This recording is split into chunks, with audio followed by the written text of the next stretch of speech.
Did you know until the middle of the 20th century, people didn't eat chicken every day? Chicken was considered a luxury meat, something for the rich, and especially in the early 20th century, a lot of diners and restaurants sold an imitation chicken. It was called city chicken, but it was actually made from pork or veal or even both. They simply breaded it and fried it and called it chicken, even though it wasn't.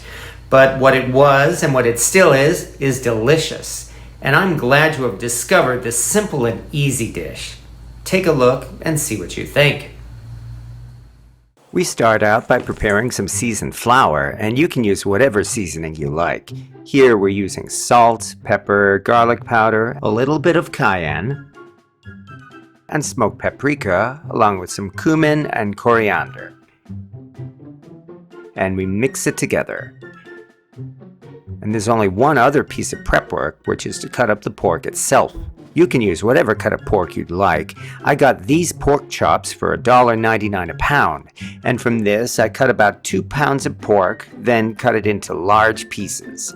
From here we stick the pork pieces onto skewers, and I ended up with 9 skewers of pork.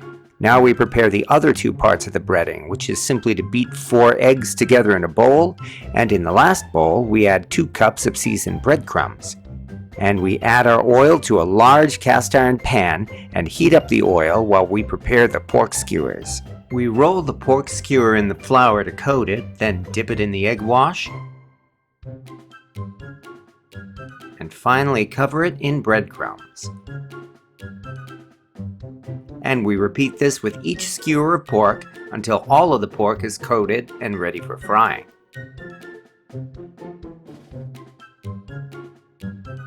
Once the oil reaches 350 degrees, we place the pork into the oil and fry them.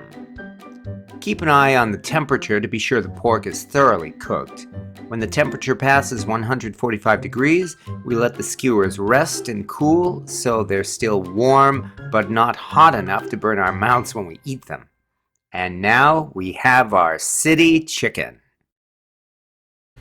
These days, city chicken is mostly forgotten because today chicken is so cheap and plentiful we can eat it every day. And there's really nothing wrong with that. But this little bit of food history is still quite tasty, and you may want to give it a try yourself because you're almost certain to enjoy it. Thank you for watching.